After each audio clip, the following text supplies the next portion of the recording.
Hello everyone. Core centre of rigorous എക്സലൻസിൻ്റെ പുതിയൊരു വീഡിയോയിലേക്ക് സ്വാഗതം. ഇന്ന് നമ്മൾ geography of economic activities and regional ഡെവലപ്മെൻറ്റിൻ്റെ പാർട്ട് 2 ആണ് ഡിസ്കസ് ചെയ്യുന്നത്.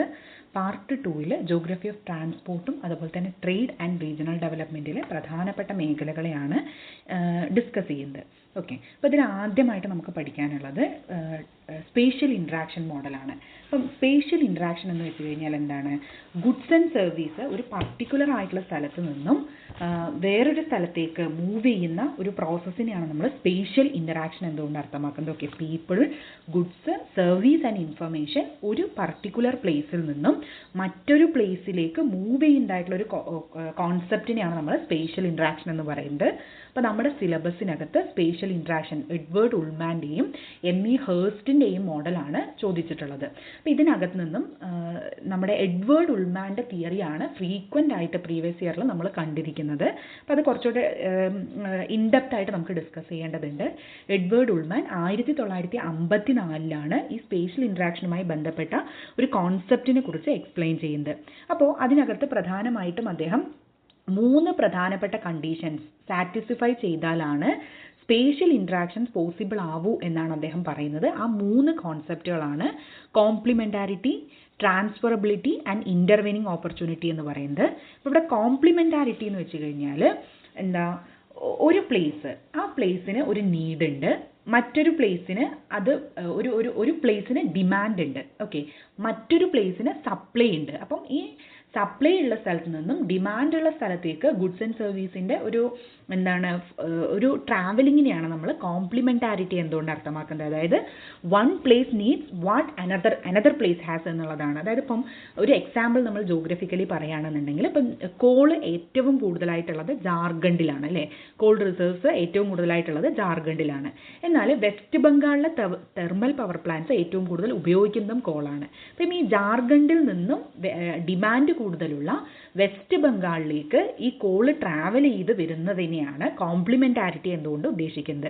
ഇനി ട്രാൻസ്ഫറബിലിറ്റി ആ വാക്കിൽ തന്നെയുണ്ട്. ട്രാൻസ്പോർട്ടേഷൻ എത്രമാത്രം ഈസിയാണ്.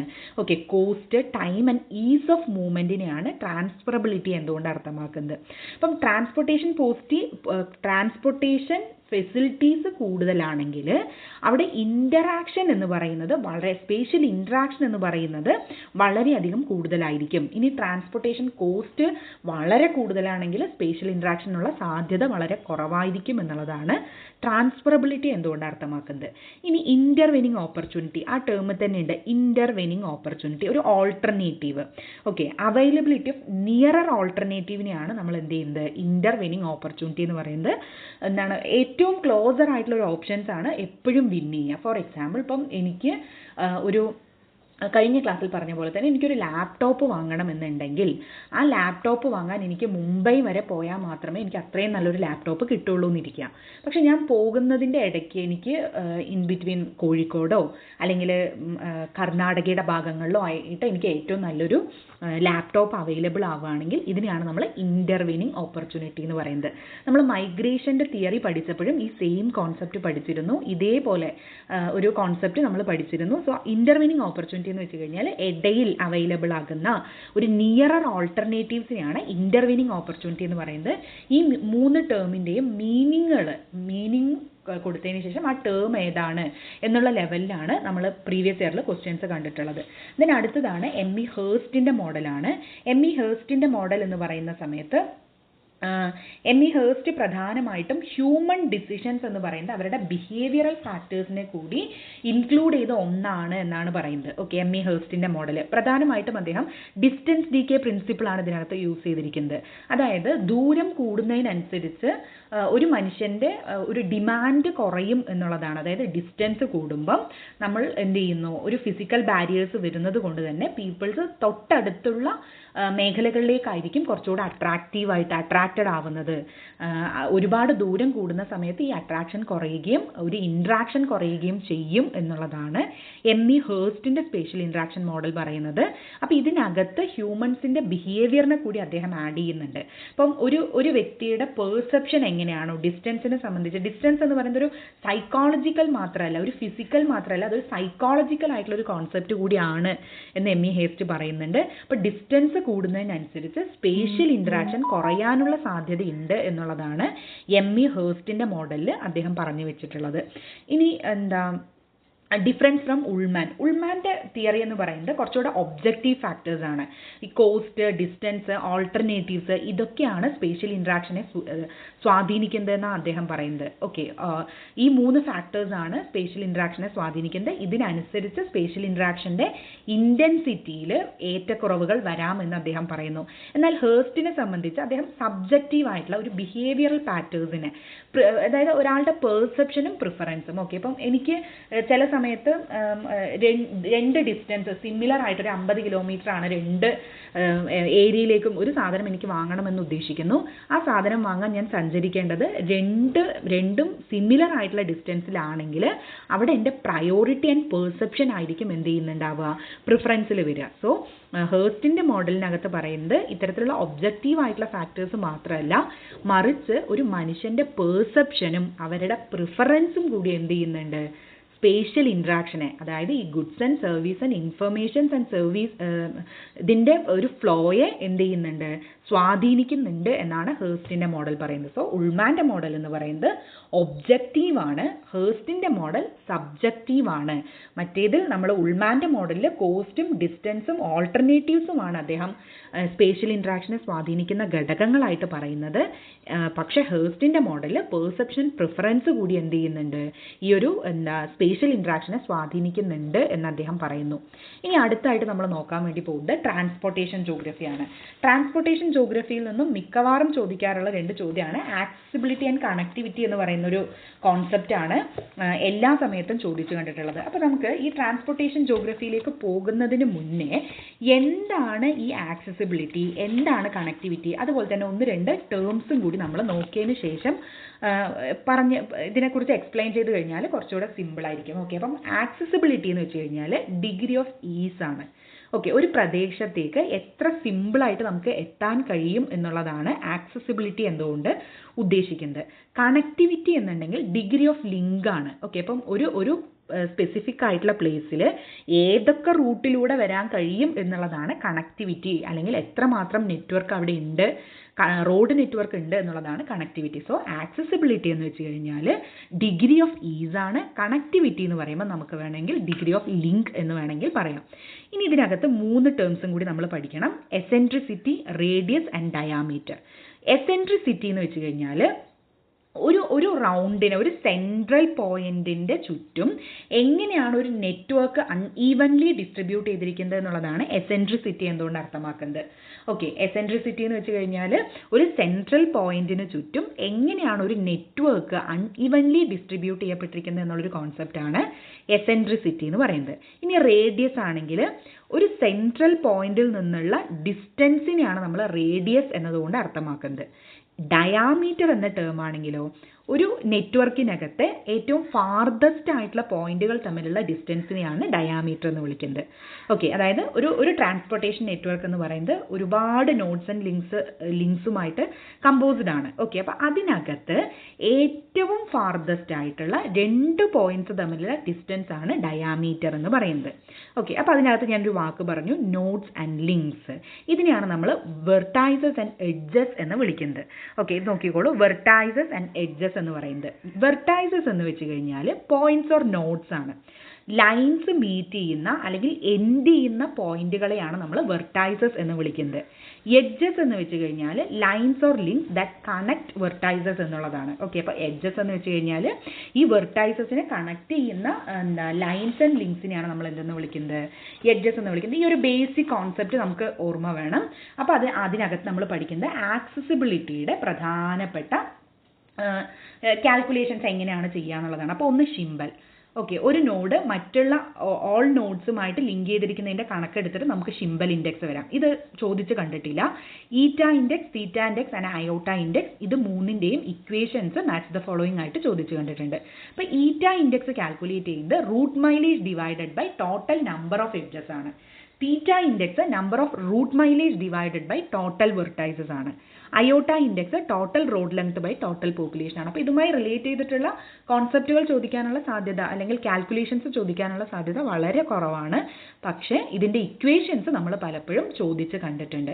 ദെൻ അടുത്താണ് കണക്ടിവിറ്റി എന്ന് പറയുന്നത്. കണക്ടിവിറ്റി കാൽക്കുലേറ്റ് ചെയ്യുന്നതിന് വേണ്ടി ഉപയോഗിക്കുന്നതാണ് ആൽഫ, ബീറ്റ ആൻഡ് ഗാമ എന്ന് പറയുന്ന 3 ഇൻഡെക്സുകളാണ്. സൈക്ലോമാറ്റിക് നമ്പർ ഉണ്ട്, പക്ഷേ പ്രധാനമായിട്ടും എക്സാമിന് ചോദിച്ചു കണ്ടിട്ടുള്ളത് ആൽഫ, ബീറ്റ ആൻഡ് ഗാമ എന്ന് പറയുന്ന 3 ഇൻഡെക്സ് ആണ് ചോദിച്ചു കണ്ടിട്ടുള്ളത്. ഇവിടെ ആൽഫ ഇൻഡെക്സ് കാൽക്കുലേറ്റ് ചെയ്യുന്നത് E minus V plus 1 divided by 2v minus 5 ആയിട്ടും കാൽക്കുലേറ്റ് ചെയ്യാം. ഈ പറഞ്ഞിരിക്കുന്ന ഇക്വേഷൻസ് നമുക്ക് യൂസ് ചെയ്യാം. അതായത് വി പ്ലസ് 1 ആണ്, എച്ച് അല്ല, E minus V plus 1 divided by 2v minus 5 ആണ് വരുന്നത്. ഓക്കെ, അപ്പോൾ അത് ചെറിയൊരു മിസ്റ്റേക്ക് പറ്റിയതാണ്, അത് നിങ്ങൾ പ്രത്യേകം ശ്രദ്ധിക്കണം. ആൽഫ ഇൻഡെക്സ് കാൽക്കുലേറ്റ് ചെയ്യുന്നത് E minus V plus 1 divided by 2v minus 5 ആണ്. Okay, then beta index edges divided by vertices ആണ്. Gamma index edges divided by 3 into V minus 2 ആണ് വരുന്നത്. ഓക്കെ, അപ്പോൾ ഈ ഇക്വേഷൻസ് കൃത്യമായിട്ട് മനസ്സിലാക്കി വെക്കണം. പിന്നെ ഇതിനകത്ത് ട്രാൻസ്പോർട്ടേഷൻ ജോഗ്രഫിയിൽ നിന്നും പ്രധാനമായിട്ടും ചോദിക്കാറുള്ളൊരു ചോദ്യം ഡയാമീറ്റർ കണ്ടുപിടിക്കാനും ചോദിക്കാറുണ്ട്. അതുപോലെ തന്നെ കണക്ടിവിറ്റി മാട്രൈസസ് കണ്ടുപിടിക്കാനും ചോദിക്കാറുണ്ട്. അപ്പോൾ അതിൻ്റെ ഒരു ചെറിയൊരു എക്സാമ്പിൾ നമുക്ക് നോക്കാം. ഓക്കെ, സ്ക്രീനിൽ നിങ്ങൾക്ക് ഞാനൊരു ഇമേജ്, ഒരു ലൈൻ വരയ്ക്കുന്നുണ്ട്. ഓക്കെ, ഇപ്പോൾ ഒരു ട്രയാങ്കിൾ വരച്ചു. ട്രയാങ്കിൾ വരച്ചതിന് ശേഷം ഓക്കെ, അപ്പം ഇവിടെ വെർട്ടൈസസ് എത്രയുണ്ട്, എഡ്ജസ് എത്രയുണ്ട്, ദെൻ ഡയാമീറ്റർ എത്രയാണ് എന്നുള്ളതാണ് നമുക്ക് അറിയേണ്ടത്. അപ്പോൾ ഇതിനകത്ത് ആദ്യം നമുക്ക് കണ്ടുപിടിക്കേണ്ടത് വെർട്ടൈസസിൻ്റെ എണ്ണമാണ്. നമ്മൾ പറഞ്ഞിട്ടുണ്ട് ലിങ്കുകളെ, ലൈൻസിനെ ജോയിൻ ചെയ്യിക്കുകയോ എൻഡ് ചെയ്യിക്കുകയോ ചെയ്യുന്ന പോയിന്റ് ഓർ നോട്ട്സിനെയാണ് നമ്മൾ വെർട്ടൈസസ് എന്ന് വിളിക്കുന്നത്. സോ ഇവിടെ 1 2 3 4 5 ഓക്കെ, 5 വെർട്ടൈസസ് ആണ് ഉള്ളത്. ഓക്കെ, 1 2 3 4 5 വെർട്ടൈസസ് ഉണ്ട്. എഡ്ജസ് എത്രയാണ്? എഡ്ജസ് എന്ന് പറയുന്നത് ഉദ്ദേശിക്കുന്നത് ലൈൻസ് ആണ്. ഓക്കെ, അപ്പോൾ ഇവിടെ 1 2 3 4 5 ഓക്കെ, 5 എഡ്ജസും ഉണ്ട്. അപ്പോൾ ഇതിൻ്റെ ഡയാമീറ്റർ എന്ന് വെച്ച് കഴിഞ്ഞാൽ നമ്മൾ പറഞ്ഞു ഒരു നെറ്റ്വർക്കിനകത്തെ ഏറ്റവും ലോങ്ങസ്റ്റ് ആയിട്ടുള്ള, ഷോർട്ടസ്റ്റ് ആയിട്ടുള്ള വേ ആണ് ഏതെന്ന് വിളിക്കുന്നത്, ഡയാമീറ്റർ എന്ന് വിളിക്കുന്നത്, അതല്ലേ? ഫാർദസ്റ്റ് ആയിട്ടുള്ള 2 പോയിന്റ്സ് തമ്മിലുള്ള ഇതിനെയാണ് ഡയാമീറ്റർ എന്ന് വിളിക്കുന്നത്. സോ ഓക്കെ, അപ്പോൾ ഒന്നുകൂടെ ഞാൻ വരയ്ക്കുന്നുണ്ട്.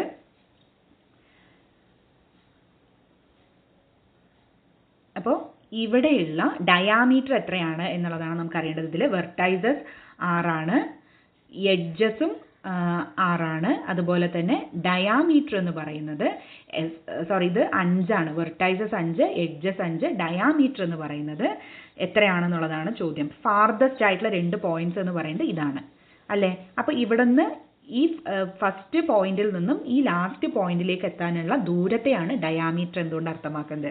അപ്പോൾ ഇവിടെ 1 2 3. സോ ഇവിടെ ഡയാമീറ്റർ എന്ന് പറയുന്നത് 3 ആണ്. ഓക്കെ, ഇത് ക്ലിയർ ആണ് എന്ന് വിചാരിക്കുന്നു. ക്ലിയർ ആവാത്തവർക്ക് വേണ്ടി ഒരു എക്സാമ്പിളും കൂടി പറഞ്ഞുതരാം.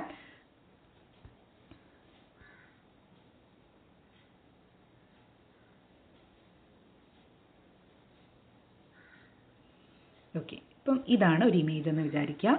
ഇവിടെ വെർട്ടൈസസിൻ്റെ എണ്ണം 1 2 3 4 5 6 ആണ്. ഓക്കെ, വെർട്ടൈസസ് എന്ന് പറയുന്നത് 6 ആണ്. ഇനി ഇവിടെ എഡ്ജസിൻ്റെ എണ്ണം 1 2 3 4 5 അല്ലേ? എഡ്ജസ് 5 ആണ്. ദെൻ ഡയാമീറ്റർ എത്രയായിരിക്കും വരുന്നുണ്ടാവുക? ഇതും ഓൾമോസ്റ്റ് 5 തന്നെ ആയിരിക്കും വരുന്നുണ്ടാവുക. കാരണം ഇതാണ് ഏറ്റവും ഈ പോയിന്റും തമ്മിലുള്ള ഡിസ്റ്റൻസ് ആണ് നമുക്ക് മെഷർ ചെയ്യേണ്ടത്. ഓക്കെ, അതിൻ്റെ ഇടയിലുള്ള ലിങ്കുകളുടെ എണ്ണമാണ് നമ്മൾ മെഷർ ചെയ്യുന്നത്. സോ മെഷർ ചെയ്യുന്നത് എഡ്ജസിൻ്റെ എണ്ണം എത്രയാണോ അത് തന്നെയായിരിക്കും ഇവിടെ ഡയാമീറ്റർ എന്ന് പറയുന്നത്. സോ 5 ആണ് ഡയാമീറ്റർ. ഓക്കെ, ഇനി ഇതല്ലാതെ ചിലപ്പോൾ കണക്ടിവിറ്റി മാട്രൈസസ് എന്ന് പറയുന്ന ഒരു കോൺസെപ്റ്റ് ചോദിക്കാറുണ്ട്. ഓക്കെ, അപ്പോൾ അത് ചോദിക്കുന്ന സമയത്ത് മിക്കവാറും ഇപ്പോൾ നമുക്ക് ഇങ്ങനൊരു ഇമേജ് തരും. ഒരു ഇമേജ് തന്നതിന് ശേഷം നമുക്കൊരു ടേബിൾ തരും. ടേബിൾ തന്നിട്ട് ഓക്കെ, ഇവിടെ 1 2 3 1 2 3 ഓക്കെ, 0 മുതൽ ചിലപ്പോൾ സ്റ്റാർട്ട് ചെയ്യുന്നുണ്ടാവും. അപ്പം ഈ ഒരു നോഡിന് പേരും കൊടുത്തിട്ടുണ്ടാവും 1 2 3 4 ഓക്കെ. അപ്പം ഈ 1ൽ നിന്നും 2ലേക്ക് 1 to 1 എന്ന് പറയുമ്പം 1ൽ നിന്നും 1ലേക്ക് 0 ലിങ്ക് ആണുള്ളത്. ഓക്കെ, 1 to 2 എന്ന് പറയുമ്പം ഈ ഒരെണ്ണം മാത്രമാണുള്ളത്. ഓക്കെ, അപ്പോൾ നമ്മളവിടെ 1 എന്ന് എഴുതി. ഇനി 1 to 3 1 to 3ക്ക് ലിങ്കുകളൊന്നും പോകുന്നില്ല. സോ അവിടെ 0 ഓക്കെ, ക്ലിയർ ആണെന്ന് വിചാരിക്കുന്നു. ഇനി 1 to 2 എഗെയിൻ 1 വരുന്നുണ്ട്. 2 to 2 എന്ന് പറയുന്നത് 2ൽ നിന്നും 2ലേക്ക് എത്ര ലിങ്ക് ഉണ്ട് എന്നുള്ളത് 0 ഇനി അടുത്തത് 3 to 2, അപ്പോൾ 3യും 2യും തമ്മിൽ ലിങ്ക് ചെയ്യുന്ന ഒരു ലൈനാണുള്ളത്. സോ അതിൽ നമ്മൾ 1 എന്നും എഴുതി. ഓക്കെ, ഇങ്ങനെയാണ് കണക്ടിവിറ്റിൻ്റെ മാട്രിക്സ് നമ്മൾ കണ്ടുപിടിക്കുന്നത്. ഇത് ക്ലിയർ ആണെന്ന് വിചാരിക്കുന്നു. ക്ലിയർ ആവാത്ത ആളുകൾ ഒന്ന് എനിക്ക് മെസ്സേജ് ചെയ്ത് കഴിഞ്ഞാൽ ഇതിൻ്റെ ഒരു കാൽക്കുലേഷൻസ് കൂടി ഞാൻ പറഞ്ഞുതരാം. ഓക്കെ, അപ്പോൾ അത് ക്ലിയർ ആയില്ലെങ്കിൽ ഒന്നില്ലെങ്കിൽ വാട്സപ്പ് മെസ്സേജ് ചെയ്യുക, അല്ലെങ്കിൽ എന്ത് ചെയ്യുക, ഇതിൽ തന്നെ നിങ്ങൾക്ക് പറയാവുന്നതാണ്. ഓക്കെ, അപ്പോൾ ഇതാണ് കണക്ടിവിറ്റിയെക്കുറിച്ച് നമുക്ക് പറയാനുള്ളത്. വെർട്ടൈസസും എഡ്ജസും, ചിലപ്പോൾ എഡ്ജസിൻ്റെ എണ്ണം തരും, ചിലപ്പോൾ വെർട്ടൈസസിൻ്റെ എണ്ണം തരും. ഇതിനനുസരിച്ച് നമ്മുടെ അടുത്ത് കാൽക്കുലേഷൻ ചെയ്യാനും പറയും. ഇനി അടുത്തതാണ് റീജിയണൽ ജോഗ്രഫി. റീജിയണൽ ജോഗ്രഫിക്കകത്ത് പ്രധാനമായിട്ടും ചോദിച്ച് കണ്ടിട്ടുള്ളത് ടൈപ്സ് ഓഫ് റീജിയൻ എന്ന് പറയുന്ന ഒരു കോൺസെപ്റ്റ് വരുന്നുണ്ട്. ഓക്കെ, അപ്പം ഈ ടൈപ്സ് ഓഫ് റീജിയൻ പഠിക്കുന്നതിന് മുന്നേ നമുക്ക് എന്താണ് റീജിയൻ എന്ന് പറയുന്ന ഒരു കോൺസെപ്റ്റ് അറിയണം. റീജിയൻ എന്ന് വെച്ച് കഴിഞ്ഞാൽ ഒരു എർത്ത് സർഫേസിനകത്തുള്ള അതിൻ്റെ ചുറ്റുമുള്ള ഭാഗത്ത് നിന്നും സംതിങ് യുണീക്ക് ആയിട്ടുള്ള ഒരു ക്യാരക്ടറിസ്റ്റിക്സ് ഉള്ള പ്രദേശത്തെയാണ് നമ്മൾ റീജിയൻ എന്ന് വിളിക്കുന്നത്. ഇപ്പം ഡിക്കിൻസന്റെ അഭിപ്രായത്തിൽ പറയുകയാണെങ്കിൽ A region is an area throughout which a particular set of physical conditions will lead to a particular type of economic life എന്നുള്ളതാണ്. ഒരു particular type of physical conditions ഉള്ള അതൊരു പർട്ടിക്കുലർ ടൈപ്പ് ഓഫ് എക്കണോമിക് ലൈഫിലേക്ക് lead ചെയ്യിക്കുന്നതായിട്ടുള്ള ഒരു സിറ്റുവേഷനെയാണ് നമ്മൾ region എന്തുകൊണ്ട് അർത്ഥമാക്കുന്നത്. അപ്പം റീജിയനുമായി ബന്ധപ്പെട്ടിട്ട് റീജിയനെ നമുക്ക് കുറേ ക്ലാസിഫൈ ചെയ്യാൻ പറ്റും. അതിനകത്ത് പ്രധാനമായിട്ടും എക്സാമിന് ചോദിച്ച് കണ്ടിട്ടുള്ളത് formal, functional and perceptual region എന്ന് പറയുന്ന ഒരു കോൺസെപ്റ്റാണ്. ഓക്കെ, അപ്പം ഫോർമൽ റീജിയൻ എന്ന് വെച്ച് കഴിഞ്ഞാൽ ഒരു യൂണിഫോം ഫിസിക്കൽ ക്യാരക്ടറിസ്റ്റിക്സ് ഉള്ള ഒരു റീജിയനാണ്. ഓക്കെ, ഒരു കോമൺ ആയിട്ടുള്ള ഒരു ക്യാരക്ടറിസ്റ്റിക്സ് ആയിരിക്കും അത് എന്ത് ചെയ്യുന്നുണ്ടാവുക, ക്യാരി ചെയ്യുന്നുണ്ടാവുക. അപ്പോൾ ഫോർ എക്സാമ്പിൾ രാജസ്ഥാൻ ഡെസേർട്ട് നമുക്ക് അതിനകത്തൊരു ഉദാഹരണമായിട്ട് വെക്കാം. ഇനി ഫങ്ഷണൽ റീജിയൻ എന്ന് വെച്ച് കഴിഞ്ഞാൽ ഇത് നോഡൽ പോയിന്റ്സ് ആണ്. നോഡൽ പോയിന്റ്സ് എന്ന് പറയുന്ന സമയത്ത് ഏതെങ്കിലും ഒരു പർട്ടിക്കുലർ ആയിട്ടുള്ള സെന്ററിനെ ഡിപ്പെൻഡ് ചെയ്ത് നിൽക്കുന്ന ഒരു ഫങ്ഷനിങ് ഹബിനെ ഡിപ്പെൻഡ് ചെയ്ത് നിൽക്കുന്ന ഒരു റീജിയൻ ആയിരിക്കും. ഇപ്പോൾ ഫോർ എക്സാമ്പിൾ ഇപ്പം ഡൽഹി മെട്രോപൊളിറ്റൻ ഏരിയ, ഓക്കെ, അതൊരു പർട്ടിക്കുലർ ആയിട്ടുള്ള ഏരിയ ആണ്. ആ ഏരിയയുടെ സറൗണ്ടിങ്സ് എന്ത് ചെയ്യുന്നു, ഈ ഒരു മേഖലയെ ഡിപ്പെൻഡ് ചെയ്ത് നിൽക്കുന്നു. സോ എൻ്റയർ ആയിട്ട്, അതായത് ഈ ഫങ്ഷനിങ് ഹബും അതിനെ ഡിപ്പെൻഡ് ചെയ്യുന്ന ഏരിയയും കൂടി ചേർന്നിട്ട് ഒരു വലിയ റീജിയൻ ആയിട്ട് മാറുന്നു എന്നുള്ളതാണ്. ഓക്കെ, ഇപ്പോൾ ഡൽഹി മെട്രോപൊളിറ്റൻ ഏരിയ, മുംബൈ നമ്മളിതിനൊരു ബെസ്റ്റ് എക്സാമ്പിൾ ആയിട്ട് പറയാറുള്ളതാണ്. ഈ പെർസെപ്ച്വൽ റീജിയൻ എന്ന് വെച്ച് കഴിഞ്ഞാൽ ഒരു മനുഷ്യൻ്റെ അദ്ദേഹം ആ ഒരു പ്രദേശത്തെ എങ്ങനെയാണ് പെർസീവ് ചെയ്തിരിക്കുന്നത്, എങ്ങനെയാണ് ഫീൽ ചെയ്യുന്നത് എന്നുള്ളൊരു കോൺസെപ്റ്റിനെയാണ് പെർസെപ്ച്വൽ എന്തുകൊണ്ട് അർത്ഥമാക്കുന്നത്. ഇപ്പം വെർണാക്കുലർ എന്നും കൂടി ഇതിനെ വിളിക്കാറുണ്ട്. ഓക്കെ, അപ്പോൾ പീപ്പിൾസിൻ്റെ പെർസെപ്ഷനെ ബേസ് ചെയ്തിട്ടുള്ളൊരു കോൺസെപ്റ്റാണ് ഈ പെർസെപ്ച്വൽ റീജിയൻ എന്ന് പറയുന്നത്. ഇപ്പോൾ ഫോർ എക്സാമ്പിൾ കേരളത്തിൽ 14 ജില്ലകളുണ്ട്. പക്ഷെ നമ്മൾ ഒരു നോർത്ത് സൈഡുള്ള കേരളത്തിൻ്റെ ഭാഗങ്ങൾ നമ്മൾ മലബാർ എന്ന് വിളിക്കാറുണ്ട്. ഓക്കെ, അപ്പം ഇതെന്താണ്, അതൊരു മനുഷ്യൻ്റെ ഒരു പെർസെപ്ഷനാണ്. മലബാർ എന്ന് വിളിക്കുന്നത് മനുഷ്യൻ്റെ ഒരു പെർസെപ്ഷൻ ഭാഗമായിട്ടാണ്. ഓക്കെ, അപ്പോൾ അത് കൃത്യമായിട്ട് നോക്കണം. ഫങ്ഷണൽ റീജിയനകത്താണ് ഒരു സ്പേഷ്യൽ ഇൻട്രാക്ഷനെ ബേസ് ചെയ്ത് നിൽക്കുന്ന ഒരു റീജിയൻ ഫങ്ഷണൽ റീജിയൻ ആണ്. അപ്പോൾ അതും ഒന്ന് കൃത്യമായിട്ട് നോട്ട് ചെയ്ത് വെക്കണം. ദെൻ ഇതുമായി ബന്ധപ്പെട്ടിട്ടുള്ള പ്രധാനപ്പെട്ട തിയറികളാണ്. ഒന്നാമത്തെ തിയറിയാണ് അൺബാലൻസ്ഡ് ഗ്രോത്ത് എന്ന് പറയുന്നത്.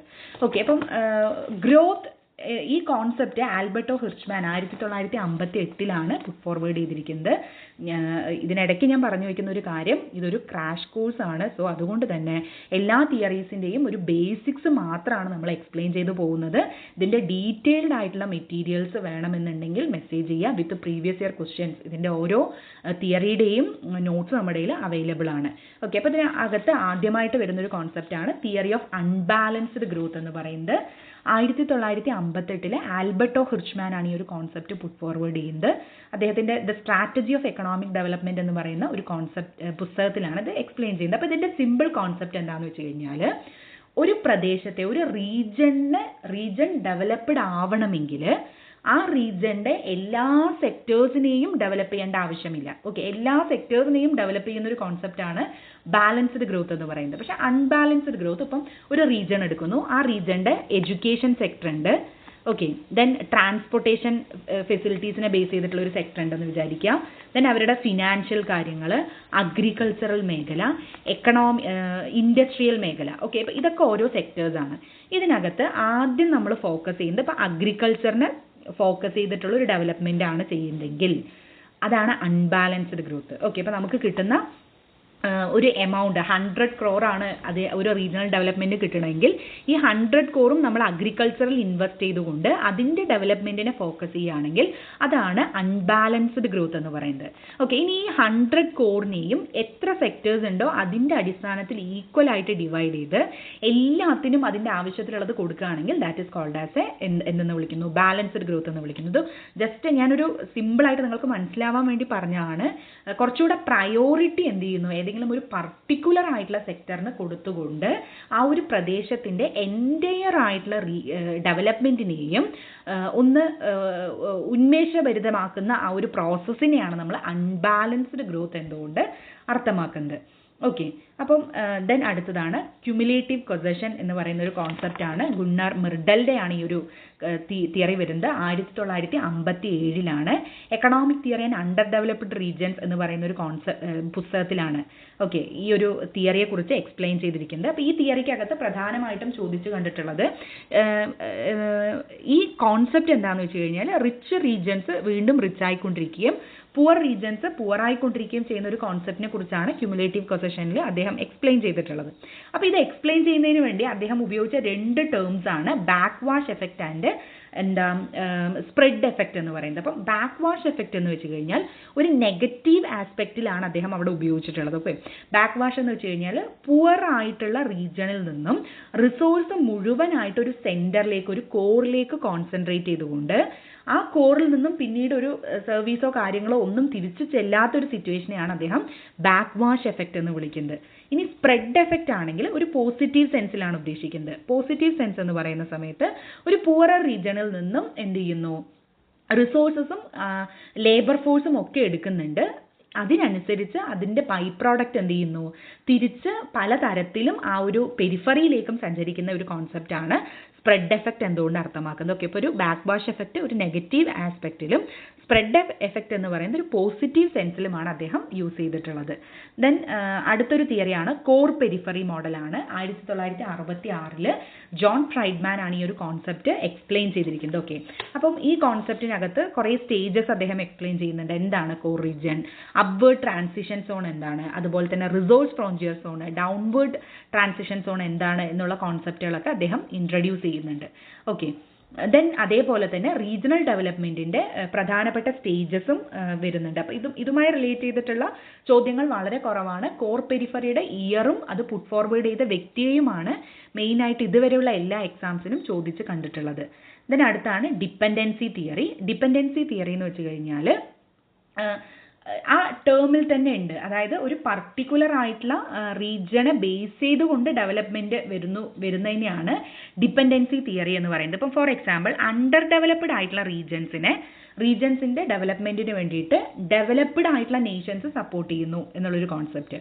ഓക്കെ, അപ്പം ഇതാണ് ഡിപ്പെൻഡൻസി തിയറി കൊണ്ട് ഉദ്ദേശിക്കുന്ന ഒരു കോൺസെപ്റ്റ്. അതിൽ പ്രധാനപ്പെട്ട തിങ്കേഴ്സ് ആണ് നമ്മൾ ഇതിനകത്ത് കൊടുത്തിരിക്കുന്നത്. കുറേ ആളുകൾ ഈ ഒരു കോൺസെപ്റ്റ് അക്സെപ്റ്റ് ചെയ്തിട്ടുണ്ട്. അപ്പം അതിനകത്ത് പ്രധാനപ്പെട്ട കീ സ്കോളേഴ്സ് നമ്മൾ ഇതിനകത്ത് ഇൻക്ലൂഡ് ചെയ്തിട്ടുണ്ട്.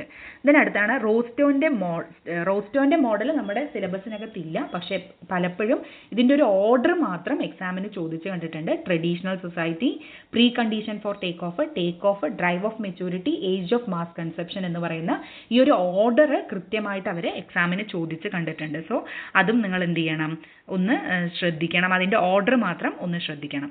ഓക്കെ, അപ്പോൾ ഇത്രയും കാര്യങ്ങളാണ് ട്രാൻസ്പോർട്ട് ആൻഡ് റീജിയണൽ ഡെവലപ്മെൻറ്റ് വരുന്നത്. തിയറീസ്, അതിൻ്റെ ഇയേഴ്സ്, അതുപോലെ തന്നെ പ്രധാനപ്പെട്ട ടേമുകൾ. ഓക്കെ, ഓരോ ടേമുകളുടെയും ഡെഫിനീഷൻസ് എന്താണ്, അതിൻ്റെ ഇക്വേഷൻസ്, ഇങ്ങനെയുള്ള കാര്യങ്ങളാണ് മെയിനായിട്ട് ഫോക്കസ് ചെയ്യേണ്ടത്.